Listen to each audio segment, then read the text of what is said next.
So here's my first transplant after germinating the seeds. These pepper plants were planted on February 20th, so it's just about 3 weeks later right now, and I've done my first transplant. So basically I cut open those little peat pots, separated them, kind of want to let them dry out a little bit just so the dirt kind of falls off of them pretty well. If your soil's real wet, it's kind of hard to get the roots all separated, especially if there's multiple plants near each other. So with a little bit drier peat in there, I was able to pop them apart. And so here's what I got. I pretty much made 6 packs out of each variety in here. Here's the jalapeno that I seeded myself this year. This is the Peter, this is the Peter pepper from Scott at the garden pit. His all germinated really well. He did a good job in letting his seeds mature, letting his peppers mature. So he had a real good germination rate. I probably got like 90% germination rate from his pepper. So here's the Bahamian hot pepper.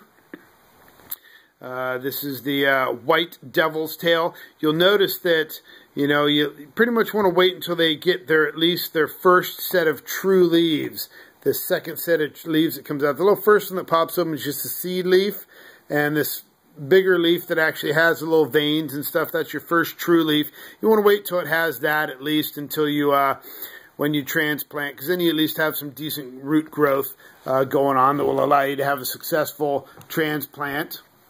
Move my light along. It's a little bit late in the evening here. It's about almost 11 o'clock. It took me a while to do these. That's the fish pepper that seeds from Scott at the garden pit.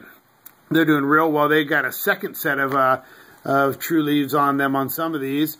This is the pimient de eslpette hot pepper. They're all doing real good too. This is, like I said, 3 weeks later, so it's already popping out some good true leaves on there. This is just some spare cayennes that I had. My neighbor really likes the cayenne, so I just made sure I did some extra ones for him in there. This is the regular cayennes that I saved the seeds for, so they actually ended up doing pretty good. Those are the jalapeno M. They were a little bit leggy, so I planted them a teeny bit deeper, which you can get away with that with the peppers. You can really do it with the nightshade families, but like the tomatoes and stuff like that. But I've been able to plant them a little bit deeper, and you've kind of got some legginess in some of these, but I'm sure they'll sprout right back up. That's the jalapeno M, and then that's the sweet pepper King of the North. That's one I'm really excited about. That's that bell pepper variety that's a short season, and boy, they sure look hardy. They got some real big true leaves on them going. So, and then this little thing here was just, these are just some extras here that I had. The 3 on the, whoops, sorry about that big finger.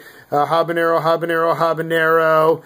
And that was the only, I was really kind of surprised and disappointed in the Hungarian wax peppers that I got. I got them from rareseeds.com, or actually the Petaluma Seed Bank. And that's the first time I've ever had seeds that didn't germinate well. I literally had 1 seed pop up right there out of 12.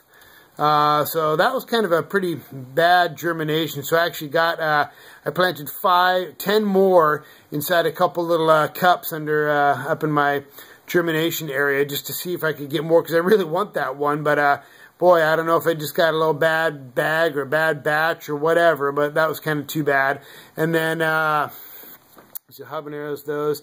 And then these guys up here, they were a couple of extras of the Sweet Pepper King of the North, because I tossed out a lot of the little tiny guys, which, as you guys know, is kind of hard to do. It's hard to toss out those little guys that you thin out when you transplant, but I tossed out most of them just to get it down to the 6, but I wanted a couple more of those, because I end up giving a lot of these away. So, I don't know, I'll probably end up, I don't know how much room I'm going to have in the garden this year, but hopefully I can have at least 2 or 3 of every one of these in the garden.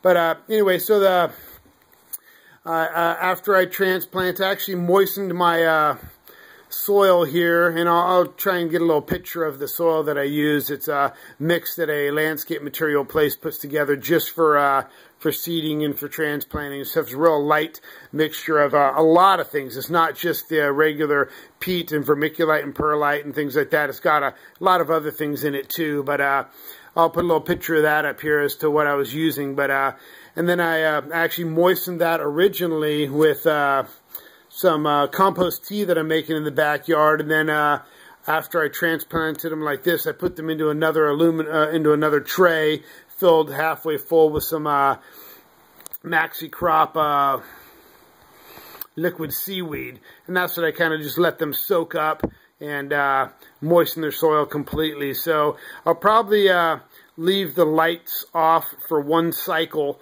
once I put these back in there, just to kind of help them to recover from this. I'm going to switch up my lights also. I had them running basically from when I was planting in the winter time. I was running them during the night and having them off during the day, just so they'd kind of be on during the cold period and off during the warm period, since it's out in my garage. But I'm going to switch that up now.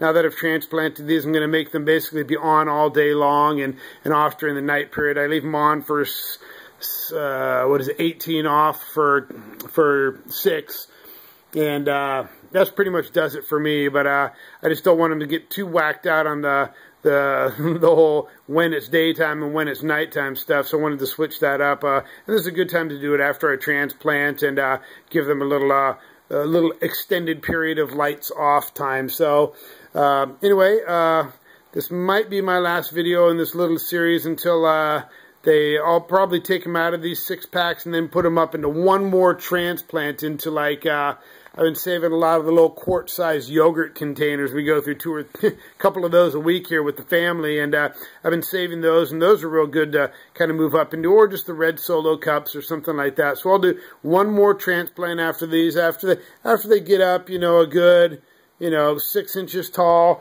Once they start kind of really shading each other too much and they kind of need a little more space, I'll transplant them again.